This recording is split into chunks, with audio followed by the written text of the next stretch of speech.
안녕하세요. 오늘은 이혼에 대해서 학습할 건데요. 이혼을 학습하기 이전에 저번 시간에 학습했던 내용 중에 중요했던 부분부터 복습을 하고 들어가도록 하겠습니다. 저번 시간에는 혼인에 대해서 배웠고요. 혼인도 계약이라서 너 나랑 결혼할래?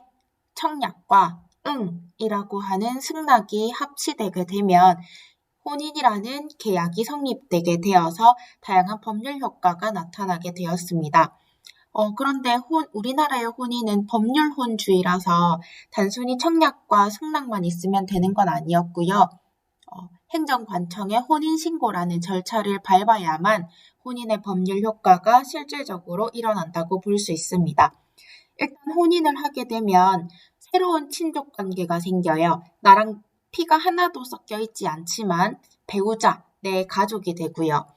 그리고 혼인을 통해서 만들어진 친척을 인척이라고 불러요.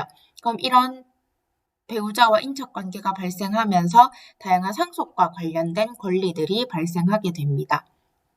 그 다음에 결혼을 하게 되면 부부 간의 동거, 부양, 협조의 의무가 발생하고요. 결혼을 했음에도 불구하고 각자의 재산은 각자 관리하는 부부 별산제가 적용됩니다. 연장선에서 재산을 각자 관리하기 때문에 빚도 자기가 진 빚은 각자 자기가 갚아야 하는 게 원래 원칙이에요. 하지만 혼인을 하게 되면 부부 안에서 이제 공동생활이 이루어지죠. 부부간의 관계뿐 아니라 내 자식을 키우는 과정에서도 공동생활에서 필요한 비용들이 생길 건데요. 그런 일상 가사에 대해서는 부부 중에 한 명의 일방이 계약을 맺고 그러한 계약의 효과가 내 배우자에게까지 적용되는 일상가사 대리권이 발생합니다. 그래서 일상가사랑 관련해서 진 빚은 내 남편이 진 빚은 아내가 갚고 아내가 진 빚도 남편이 갚아야 하는 일상가사에 대한 연대 책임이 벌어지고 있어요. 하지만 요거는 일상가사에 대한 것이기 때문에 사치품 구매를 위한 채무나 도박 채무 같은 것들은 아내나 남편이 대신 갚아줘야 될 연대 책임이 발생하지 않습니다. 그리고 쌤이 저번 시간에 PPT 요거 보여줬을 때는 빠뜨렸던 건데, 성년의제에 관련된 내용도 있습니다. 미성년자인 18세가 부모의 동의를 받아서 결혼을 했으면 이때부터는 민법상의 행위 능력이 인정되어서 법정 대리인의 동의 없이 완전하게 유효한 법률 행위를 할 수 있다는 것. 그래서 미성년의 자녀가, 그러니까 18세인 사람이 부모의 동의를 받아서 혼인신고까지 하고 완전하게 유효한 혼인을 했다면 그때부터는 18세이기는 하지만 행위 능력이 있는 것처럼 생각해서 고가의 물건을 살 때 굳이 부모님의 동의를 받지 않더라도 유모차, 침대, 소파, TV 살 수 있고요. 이걸 부모님이 마음대로 취소할 수 없게 됩니다. 자, 이런 내용까지 저번에 혼인의 법률 효과로 살펴봤고요. 앞서 얘기했던 것처럼 혼인의 법률 효과는 청약과 승낙뿐만 아니라 우리나라는 법률혼주의이기 때문에 혼인신고를 해야만 이런 법률 효과가 발생한다고 했어요. 그런데 쌤이 여기에 약간 붉은빛으로 필기를 하나 더 해놨었는데요. 우리 민법에서는 일정한 범위 안에서 사실혼도 법적으로 보호하고 있습니다. 사실혼은 혼인 생활을 유지할 그런 마음은 다 있지만, 그리고 혼인 생활을 실제로 하고 있지만 혼인 신고만 안 한 상태거든요. 그래서 이런 혼인 신고만 안 한 상태인 사실혼이라 하더라도 일정 부분에서는 혼인의 법률 효과를 인정하고 있는데 그게 부부 간의 동거 부양의 협조 의무 이것도 인정이 되고요. 일상가사 대리권, 일상가사 연대 책임은 사실혼 관계에서도 인정이 되는 겁니다. 하지만 친족 관계가 발생하거나 성년의제는 무조건 혼인신고가 이루어져야만 요거 두 개가 발생한다는 것. 특히나 친족 관계의 발생은 상속권이랑도 연관이 되어 있기 때문에 사실혼 상태에서 배우자가 사망을 했을 때 그 배우자의 재산을 받아올 수 없다는 거. 이런 건 나중에 상속 파트 가서 한 번 더 설명할게요. 그래서 여러분이 복습할 때 혼인을 하면 혼인도 계약이기 때문에 양 당사자한테 권리와 의무가 발생한다는 거. 어떤 권리와 의무인지가 여기 쭉 나와 있는 거고요. 하지만 사실혼은 혼인신고를 하지 않은 상태이긴 하지만 부부간의 돈과 부양 협조의 의무나 일상가사 대리권, 일상가사 연대 책임에 있어서는 사실혼도 인정을 받을 수 있다는 거. 이 정도 복습을 꼼꼼하게 해주면 좋겠습니다. 자, 오늘 할 내용은 뭐냐면요. 혼인 무효랑 취소에 대해서 얘기를 해볼 건데요. 그 혼인도 계약이라고 했잖아요. 청약과 승낙이 만난 계약인데 이 혼인도 취소를 하게 되면 취소를 한 그 시점부터 쭉 장래적으로 이런 법률 효과들이 없어지게 되고요. 만약에 이런 계약 자체가 무효라면 계약을 했던 그 시점부터 아예 없었던 것처럼 만들어질 수 있습니다. 혼인이 없었던 것처럼 만들어진다는 건 가족관계 등록부에 아예 내가 혼인을 했다는 기록 자체가 안 남는 걸 얘기해요. 자, 다시 혼인도 계약입니다. 청약과 승낙이 만나서 이루어지는 것이 혼인이고 우리나라는 법률혼을 취하고 있어서 혼인신고까지 이루어져야 가족관계 기록부에 혼인 상태가 이제 기록이 되게 돼요. 그런데 어떤 특정 사유에 의해서는 취소가 되어버리면 그 취소 그 시점부터 장래적으로 이 혼인에 대한 효력이 없어지게 되고요. 다만 가족관계 기록부에는 결혼했던 관계가 남아있어요.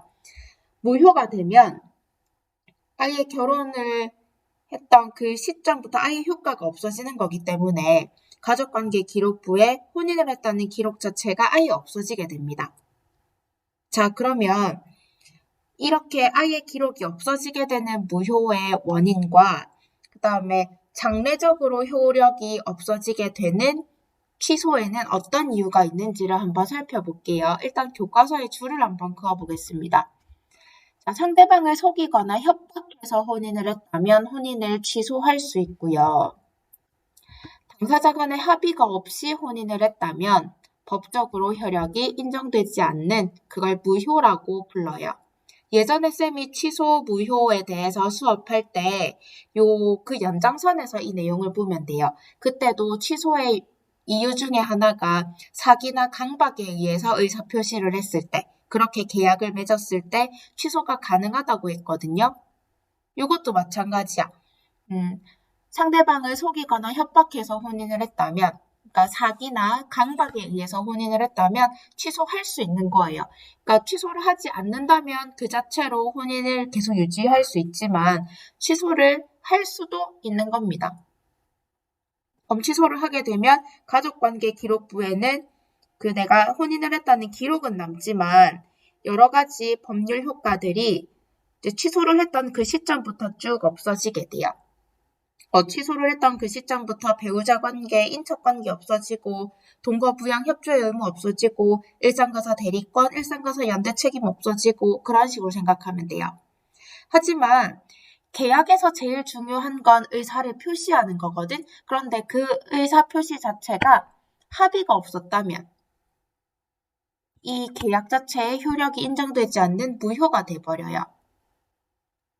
그러면 아예 가족관계 기록부에 혼인 자체가 성립하지 않았기 때문에, 애초에 성립하지 않았기 때문에 아예 기록이 없어지게 되는 겁니다. 자, 이 효과를 다시 한번 정리를 해볼게요. 혼인 무효와 혼인 취소에 대해서 살펴보겠습니다. 혼인 무효는 예를 들어서 이런 상황인 거예요.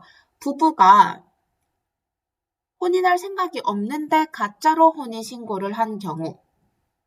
그러니까 혼인할 생각이 있는 사람들의 의사가 합쳐져야 되는데 애초에 그런 의사 자체가 없는 거야. 예를 들어서 국적 취득이나 신혼부부 주택에 당첨되기 위해서 허위로 신고한 경우에는 애초에 이런 계약 자체가 혼인을 하겠다는 마음으로 한 게 아니잖아요. 그래서 이런 의사표시 자체가 무효가 되어서 그 혼인을 하자고 얘기했던 그 시점으로 돌아가서 아예 없던 일이 돼버리는 겁니다. 소급은 과거로 돌아가는 걸 뜻하거든요. 그러니까 혼인을 하자라고 얘기했던 그 시점으로 돌아가서 아예 그런 의사표시 자체가 없었던 것처럼 되는 거지. 그래서 가족관계 기록부에 혼인에 대한 표시가 사라지게 되는 겁니다. 그런데 취소 같은 경우는 정상적으로 혼인을 했어요. 자, 그래, 우리 진짜 혼인하자 라고 해서 의사표시해서 혼인을 했지만 그게 어떤 사유에 속아서 의사표시를 한 거라면, 예를 들어서 예전에 내가 결혼을 했었어. 이혼을 했었어. 자녀가 있어. 학력을 위조했어. 아니면 직장을 속이는 거 등등 이런 식으로 어떤 중요한 내용에 대해서 속여서 상대방으로 하여금 결혼의 의사를 밝히게 한 경우 그걸 속았다는 걸 안 시점으로부터 몇 개월 안에 그 혼인을 취소할 수 있고요. 그러면 그 취소했던 그 시점부터 장래적으로 효력이 발생하기 때문에 가족관계 기록부에는 혼인의 표시가 있지만 취소를 한 그 시점부터 여러 가지 법률 효과가 사라지게 되는 겁니다. 그래서 이런 효력은 이혼이랑 좀 비슷하다고 보면 돼요.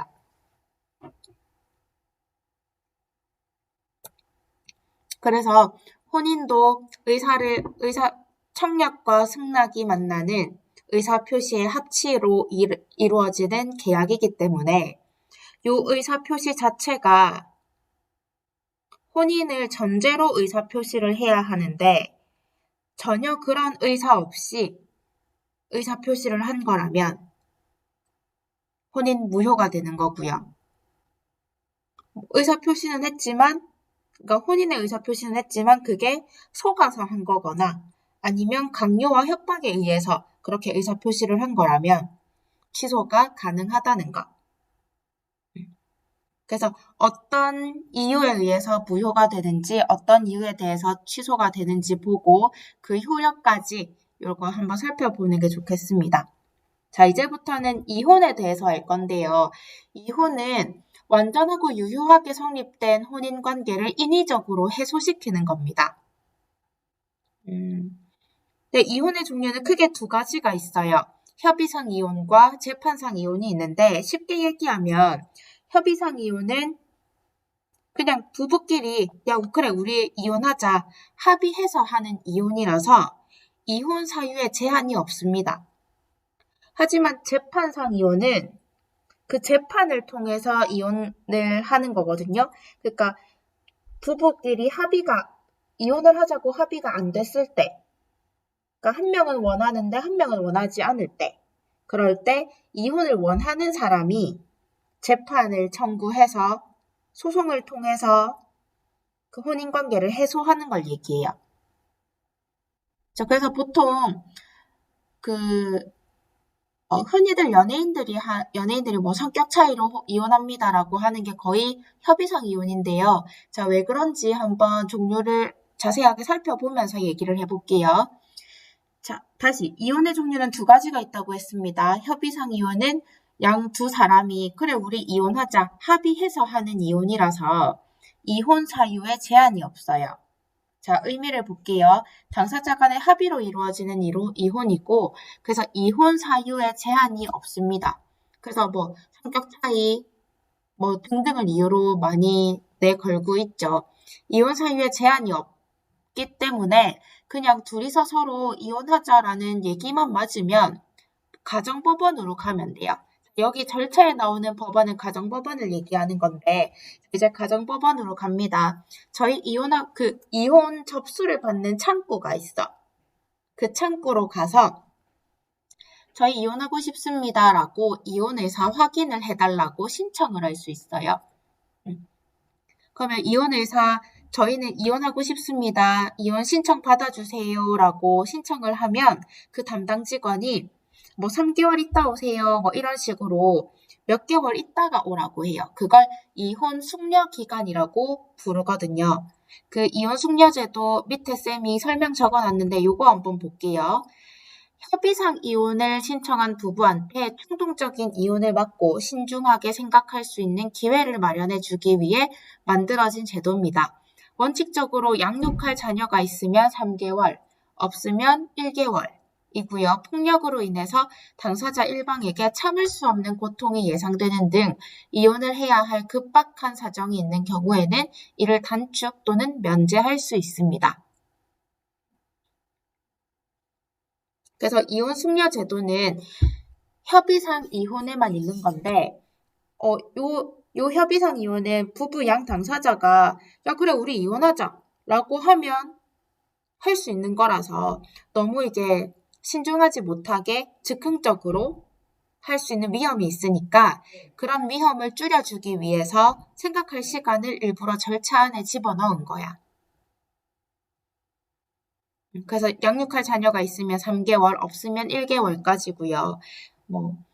그래도 급박한 이유가 보인다 하면 이런 시기를 아예 면제할 수도 있다는 거. 자, 그럼 이 기간을 다 지나고 나서 법원에, 그때 이혼 숙려 기간을 지났는데도 아직까지 이혼을 하고 싶다는 마음이 있다. 그러면 이제 다시 법원에 가요. 법원에 가서 저희 이혼 숙려 기간 한번 그때 동안 생각해봤는데 저희는 진짜 이혼을 하고 싶습니다. 저희의 이혼 의사를 받아주세요. 라고 법원에 이혼 의사 확인을 다시 받으러 갑니다. 그럼 그때 종이에다가 적어요. 저희는 이혼 의사가 있다. 이거 적고 서명하고 사인을 하는데 거기서 끝나는 게 아니라 만약에 미성년자의 자식이 있으면 이 미성년자의 자식의 친권을 누가 가져갈지, 그 양육은 누가 보통 할지, 그 양육하는 사람이 보통 친권을 가져가게 되고요. 그러면 양육을 이렇게 할 때 양육비는 한 달에 얼마씩 줄 건지, 월 초에 줄 건지, 월 말에 줄 건지, 그리고 미성년의 자녀를 키우지 못하는 부모 입장에서는 얘를 언제쯤 만나게 해줄 건지 이런 것들을 그 종이에다가 다 정해서 합의 사항을 다 적어요. 그래서 법원에 이혼 의사를 확인받으면서 이런 여러 가지 사항들을 정하게 됩니다. 그럼 이 이혼 의사 확인서 종이를 받아들고 이제 이걸 자기 주소지에 있는 행정관청에 가서 신고를 해야 그제서야 효력이 발생합니다. 그러니까 그 협의상 이혼에서는 진짜 이혼의 효력이 발생하는 건 이 행정관청에 이혼 신고 서류를 냈을 때 진짜 그때부터 효력이 발생하는 거예요. 그럼 그때부터 이제 친척 관계 없어지고 배우자 관계 없어지고 일상가사 대리권 없어지고 연대 책임 없어지고 이런 식으로 혼인에 관련된 어떤 그런 권리와 의무들이 이때부터 사라지게 되는 겁니다. 자, 그래서 효력 발생 볼게요. 가족관계 등록서 등에 관한 법률이 정한 바에 의하여 행정관청에 이혼 신고를 함으로써 이혼의 효력이 발생합니다. 그래서 만약에 이 부부가 숙려기간도 지났고 법원에 이혼 의사 확인 받으면서 친권자, 양육자, 양육비 다 정하고 법원을 나왔어. 근데 나와서 이제 서로 악수를 하면서 그래 네 이때까지 많이 고생했다 하면서 오늘이 진짜 마지막 날인데 같이 술 한잔 할까 해가지고 막 술 먹고 막 하다가 진짜 서로 화해를 한 거야. 그러면 이 사람들 그냥 행정관청에 이혼 신고 서류만 안 내면 그냥 그 자체로 부부인 상태로 다시 살면 돼요.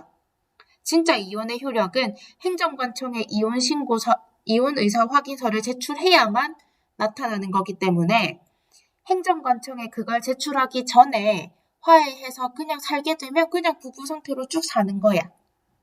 그래서 진짜 이혼의 효력은 행정관청에 이혼 의사 확인서를 제출할 때 발생한다는 거. 이런 거 일단 기억 잘 해두세요. 재판상 이혼이랑 구분해야 되니까. 자, 이제 재판상 이혼으로 가보겠습니다. 재판상 이혼은 협의 이혼이 안 될 때 재판상 이혼을 하는 건데 한쪽은 이혼을 원하는데 한쪽은 이혼을 원하지 않을 때 가정법원에다가 이혼 소송을 겁니다. 그럼 이제 판사가 여러 가지 이야기를 들어보면서 그래 이혼을 해라 땅땅땅 결정을 지어주면 이혼이 이루어지는 거거든요. 그런데 이때는 재판을 통해서 하는 거기 때문에 아무 이유에서나 소송을 걸 수는 없고요. 이혼을 할 수 있는 사유가 6가지로 정해져 있습니다. 자, 일단 의미부터 읽어볼게요. 민법이 정한 이혼 사유에 해당해야 해요. 그 밑에 있는 6가지 이유고요. 그래서 당사자 간의 이혼 의사가 합치되지 않을 때, 그러니까 협의 이혼이 안 될 때 소송을 제기해서 법원에 이혼 판결에 의해 혼인관계를 해소시키는 겁니다. 판사가 그래 이혼이다라고 판결을 딱 내려줘요. 그러면 그때부터 효력이 생기는 건데 이혼 사유를 한번 볼게요. 어떨 때 재판상 이혼을 청구할 수 있냐면 자, 배우자가 부정한 행위를 했을 때 요거 바람피는 걸 의미해요. 두 번째, 배우자 일방이 정당한 이유 없이 다른 일방을 악의로 유기. 그러니까 악의라는 말은 일부러라는 뜻인데 알면서 그런 뜻인데 유기, 버려두는 걸 얘기해요. 왜 우리 혼인하면 부부간에는 원칙적으로 동거, 부양, 협조의 의무가 있어서 내 배우자가 돈벌이를 못한다고 버리거나 임신을 못한다고 버리거나 아프다고 버리거나 이렇게 못하거든요. 그런데 배우자 일방이 정당한 이유 없이 그냥 내 배우자를 그냥 버려두는 거야. 그랬을 때 이 재판상 이혼을 청구할 수 있는 사유가 됩니다. 세 번째, 배우자 또는 그 직계 존속으로부터 심히 부당한 대우를 받았을 때. 자, 이거는 만약 예를 들어서 쌤이 나의 배우자, 그러니까 남편 또는 그 남편의 직계 존속이니까 남편의 부모님을 이야기하는 거거든요. 그러니까 쌤이 내 남편이나 시어머니, 시아버지로부터 심히 부당한 대우를 받았을 때 욕을 엄청 심하게 들으면서 정신적 학대를 당하거나 신체적인 폭력을 당하거나 이런 것도 다 포함이 됩니다. 이랬을 때 저 도저히 이 남편, 이 시댁이랑 못 살겠습니다라고 하면서 재판상 이혼을 청구할 수 있어요. 자, 이제 네 번째. 자기의 직계 존속이 배우자로부터 심히 부당한 대우를 받았을 때. 그러니까 쌤의 엄마 아빠가 내 남편으로부터 정신적 학대나 신체적 폭력 등등 심히 부당한 대우를 받았을 때 이때도 재판상 이혼을 청구할 수 있어요. 다섯 번째, 배우자의 생사가 3년 이상 분명하지 않을 때 이때도 가능하고요. 마지막 기타 혼인을 계속하기 어려운 중대한 사유가 있을 때 위 5가지 이유에는 포함이 되지 않지만 혼인을 계속 이어나가기 어려운 상태인 경우를 말하는데요. 쌤이 제일 기억에 남는 사례를 하나 들려줄게요. 이 부부가 이제 잠자리를 할 때 계속 이 남편이 잠꼬대로 과거 첫사랑 이름을 계속해서 얘기를 하는 거야. 그러니까 처음에 이 아내는 그냥 처음에 들었을 때는 그냥 코웃음을 치면서 의군이 그렇게 하더라 하면서 꿀밤 정도로 하고 말았는데 매번 이제 침대 위에 올라서 잘 때마다 옛날 첫사랑의 이름을 계속 잠꼬대로 막 얘기를 하는 거야. 이게 몇 년 계속 이어진다고 생각해 보세요. 차라리 정신이 멀쩡할 때 첫사랑 이름을 얘기하면 그건 좀 그래도 덜 나쁠 것 같은데 지금 잠을 잘 때 잠꼬대로 첫사랑 이름을 얘기를 한단 말이야. 그러면 이런 생각이 들지 않겠나? 와, 이 사람의 무의식에 얼마나 그 사람이 강하면 나랑 같이 있는 이 상황에서도 그 첫사랑 이름을 자면서까지 계속 되뇌일까? 도저히 니랑 같이 못 살겠다라고 하면서 여자가 남자한테 이혼을 하자고 얘기를 해요. 그런데 이 남자는 나는 내가 자면서 그렇게 하는지도 모르고 내가 일부러 그런 것도 아니고 나는 진짜 니를 사랑한다. 나는 니랑 계속해서 이 혼인관계를 이어나가고 싶다. 나는 이혼 못 해준다 라고 한 거야. 그러니까 협의 이혼이 안 되는 거지.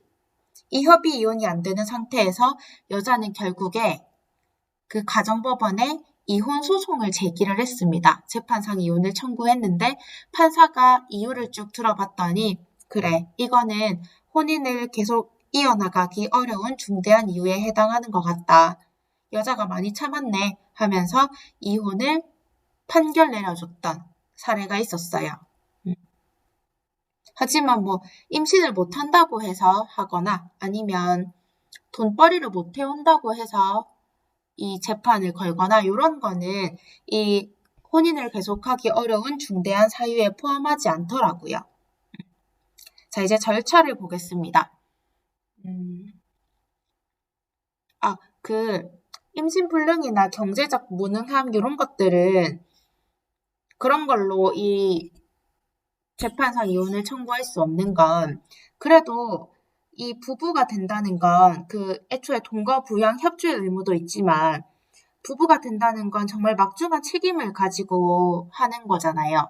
그러니까 이 사람이 기쁜 일만 어떻게 있겠습니까? 살면서 같이 뭐 어려운 것도 이겨내고 그걸 함께 이겨내자는 책임감을 바탕으로 혼인을 하는 거기 때문에 그런 어려움 가지고는 이런 마지막 사유에 해당하는 이런 혼인을 계속하기 어려운 중대한 사유에 포함되지 않는데요. 자, 이제 절차를 볼게요. 자, 일단 재판을 하려면 법원에 그 재판을 열어달라고 신청을 하러 가야 되잖아요. 그래서 가정법원에 재판상 이혼을 청구하러 갑니다. 재판상 이혼을 청구하러 가면 그 조정이라는 걸 받게 해요.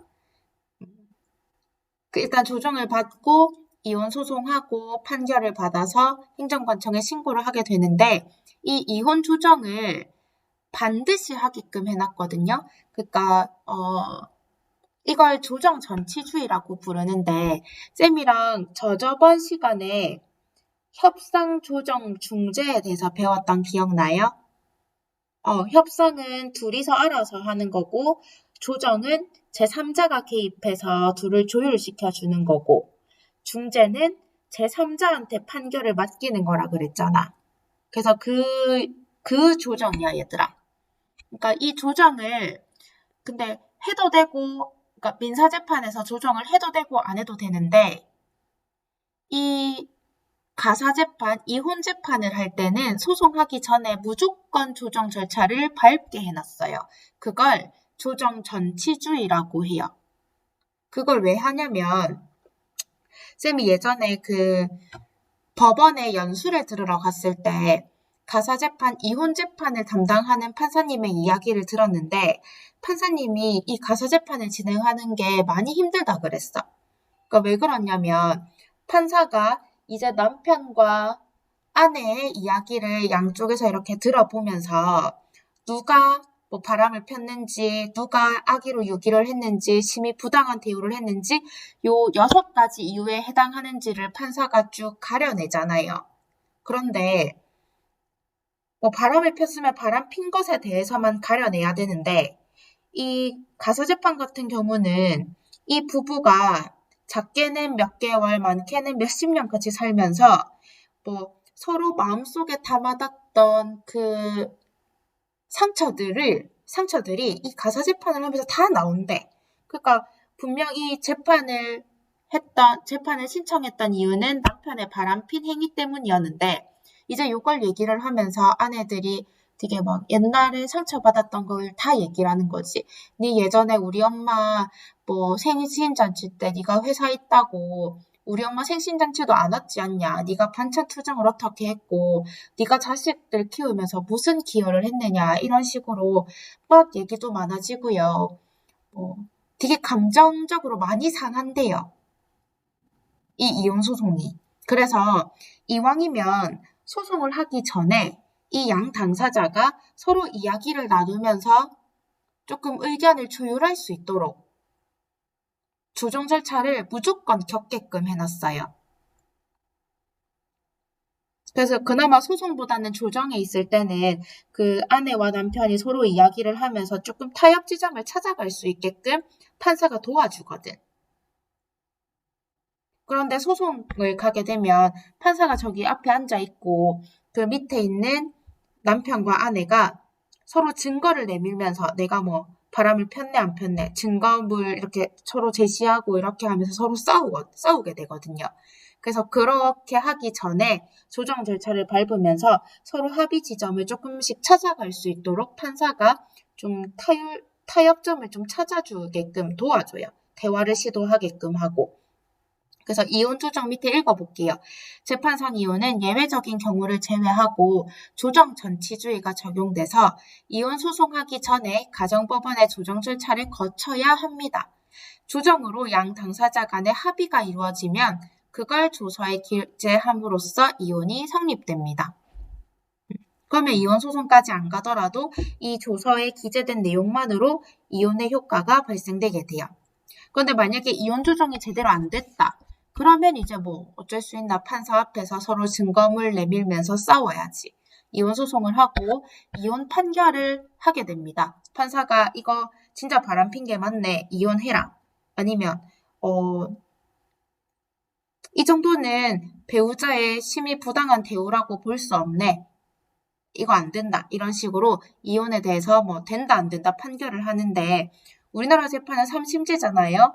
그러니까 첫 번째 재판에서 불복하게 되면 항소하고, 또 두 번째 재판에서 불복하게 되면 상고라는 절차를 거쳐서 재판을 계속해서 받을 수 있잖아. 그래서 최종적으로 이혼 판결이 확정이 되면 이때부터 이혼의 효력이 발생이 되고요. 그 판결 확정된 걸 이제 받아서 행정관청에 이혼 신고를 하러 가면 됩니다. 왜 아까 협의상 이혼은 행정관청에 이혼 신고를 해야만 효력이 발생했잖아요. 그런데 재판상 이혼은 이 판결 자체가 엄청난 큰 효력을 가지고 있기 때문에 이혼 판결이 확정되면 이제 이혼의 효과가 실제적으로 이때부터 발생이 되고, 그 다음에 행정관청에 이혼 신고를 하러 가는 건 그냥 형식적인 절차상 그렇게 되는 거예요. 그래서 효력 발생은 법원의 이혼 판결이 확정되면 이혼 신고가 없어도 이혼의 효력이 발생되게 되고, 법원의 이혼 판결이 확정된 때부터 효력이 발생된다는 거, 요거 잘 구분해서 기억해 두세요. 자, 그래서 이제 효력이 발생되고 나면 이혼에 따라서 이제 원래 혼인의 계약 관계가 없어지게 되잖아요. 그래서 혼인으로 인해 발생됐던 권리와 의무는 이제 좀 없어지고, 이혼이라는 절차를 통해서 새로운 권리와 의무가 생기게 되는데요. 이제 그 내용들을 한번 보겠습니다. 자, 일단 이혼을 하게 되면 내 가족관계 기록부에서 내 배우자 사라지게 됩니다. 그래서 동그라미 1번. 부부 간의 배우자 관계가 해소되고 혼인으로 성립되었던 배우자의 친족과의 그 인척관계가 소멸되게 됩니다. 그럼 여기서 끝나는 게 아니라 중요한 건 상속권이 소멸돼요. 이혼을 하게 되면 내 배우자가 사망했을 때 배우자의 재산을 내가 가지고 올 수 없고, 뭐 그런 식으로 상속권이 소멸된다는 내용은 상속 파트 가서 한 번 더 자세하게 설명을 할게요. 자, 2번. 부부 사이에 출생한 미성년의 자녀가 있으면 친권자, 양육자를 정해야 되고요. 세 번째, 미성년인 자녀를 양육하지 않는 부 또는 모, 그리고 그 자녀한테 면접 교섭권이 발생됩니다. 쌤이 알기로는 이 미성년 자녀를 누가 키울지 양육자와 친권자를 정하지 못하면 이혼이 제대로 이루어지지 않는 거라고 알고 있어요. 그리고 너무너무 이게 합의가 안 되면, 그러니까 누가 양육할지, 누가 친권을 행사할지가 제대로 그러니까 정해지지 않으면 이제 그 가정법원에서 판사가 이걸 정하는 걸 도와주기도 하고, 그다음에 진짜 이 부모는 진짜 안 되겠다 싶으면 그 판사가 아예 결정을 해주기도 한다 그랬어요. 자, 그런데 그러면 만약에 대부분 아이가 어릴수록 엄마한테 양육권과 그 친권이 보통 가는데요. 그렇게 됐을 때 이 자녀를 양육하지 않는 부모는, 그러니까 자녀에 대해서 지속적으로 만날 수 있는 면접 교섭권이 생기고, 이게 부모한테만 생기는 게 아니라 그 자녀한테도 같이 살지 않는 부모님을 볼 수 있는 면접 교섭권이 발생합니다. 그러니까 다시 3번 읽을게요. 미성년인 자녀를 양육하지 않는 부 또는 모, 그리고 그 자녀한테 면접 교섭권이 발생합니다. 쌤이 밑에 그 오타들이 좀 많네요. 학습지에는 오타를 다 수정해서 쌤이 그 첨부를 올려놓을게요. 자, 이제 4번. 부부 중에 일방은 상대방한테 혼인 중 공동으로 마련한 재산, 이걸 공유재산이라고 부르는데 요것에 대한 분할을 청구할 수 있습니다. 이걸 재산분할 청구권이라고 불러요. 요거는 부부 생활을 하면서 함께 일궈온 재산에 대해서 분할을 청구하는 거기 때문에 만약에 이 이혼에 대해서 책임 있는 유책 배우자라 하더라도 이런 재산분할 청구권을 요청할 수 있다는 거, 여기에 설명서를 쌤이 적어놨어요. 그러니까 바람핀 남편도 재산분할 청구권 요구할 수 있고요. 우리 부모님을 학대한 며느리도, 아내도 이런 재산분할 청구권을 청구할 수 있습니다. 공유재산이기 때문에. 5번. 근데 이제 그 이혼의 책임이 있는 상대방은 다른 상대방한테 손해배상을 청구할 수 있는 권리도 발생해요. 손해배상 청구권. 이때 뭐 재산적인 손해뿐만 아니라 정신적인 손해에 대해서도 손해배상을 청구할 수 있는데 그걸 위자료라고 부르는 것도 예전에 한번 얘기한 적이 있었어요. 자, 그래서 오늘은 이혼을 했을 때 어떤 권리와 의무가 생기는지를 살펴봤는데 그 전에 그 협의 이혼과 재판상 이혼의 종류를 가려가면서 구분해서 이해해 두는 게 좋고요. 앞서서 무효와 취소 이런 것도 한번 같이 살펴보면 문제 풀 때 수월하게 문제 풀 수 있을 거예요. 그동안 수고하셨습니다.